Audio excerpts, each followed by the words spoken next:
October 15th. Continuing gray and drizzling. I made my rounds and got out early to check about the house. I'd gotten out several times during the night to move things a little bit farther along. I was bone weary, and Needle came by at dawn. He was out again with the crossbow crew. I'm still not sure how many there are, but I can show you where one lives. Later, I said. I'm very busy. All right, show you this evening, if we're both free. Any word on the police? Police? What about? Never mind. I'll tell you when I see you later. Unless someone else does it first. Well then. I went and dragged the corpse till I couldn't manage another step. Then I dragged myself home, jaws aching, paws sore, my old injury from the zombie affair acting up. When I was resting under a tree, Greymouth came by. "How's it going?" she asked. "Pretty fair. I still have a long way to go and needs stashed safe enough. I saw the horse go by. I gather you took care of things." Yes, Quicklime was very cooperative. You should have seen his routine. The horse was quite impressed. Good. Has anyone been by? Yes. I watched the constable's place earlier. An inspector was there by the city.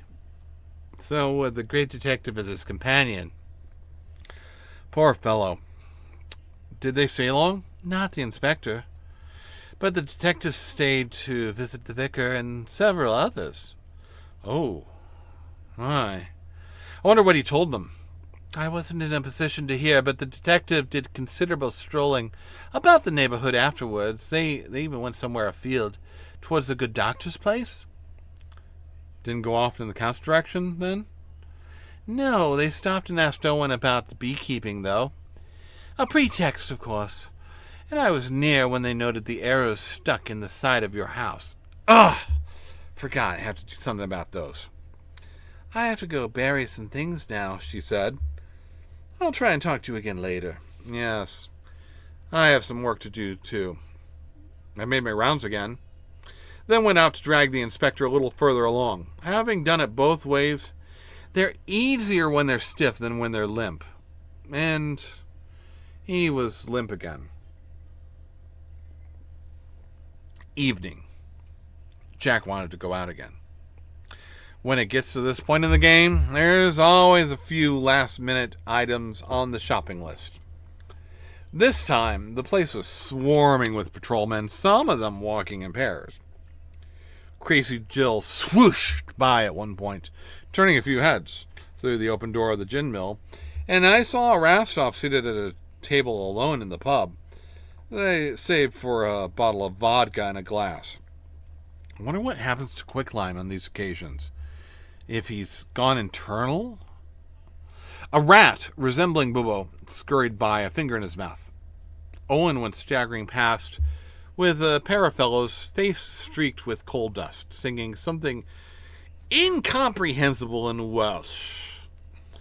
I saw Morris, bewigged and dressed as a woman, heavily rouged, hanging on McCabe's arm. Party time, Jack observed, before things start to get serious. An eye-patched man with shaggy hair, a terrible limp, and a withered hand staggered by, selling pencils from a tin cup.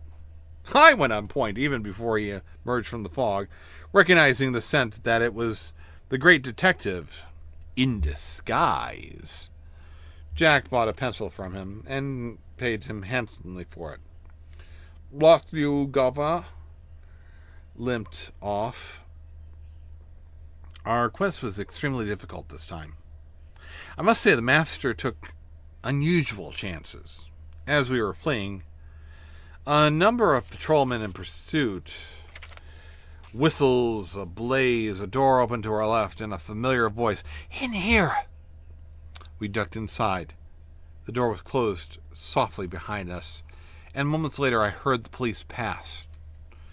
"Thanks," I heard Jack whisper. "Glad of help," Larry replied. Everybody seems to be out tonight. It's getting to be about that time, Jack said. His parcel began to drip softly. There's a towel in here that you can have, Larry said. Thank you. How did you know it might be needed? I have a way of anticipating things, Larry replied. He did not accompany us back this time, and I excused myself shortly afterwards to the bridge to return to the corpse and drag it further. Something had gotten to it, stolen a few nibbles, but it was still largely intact.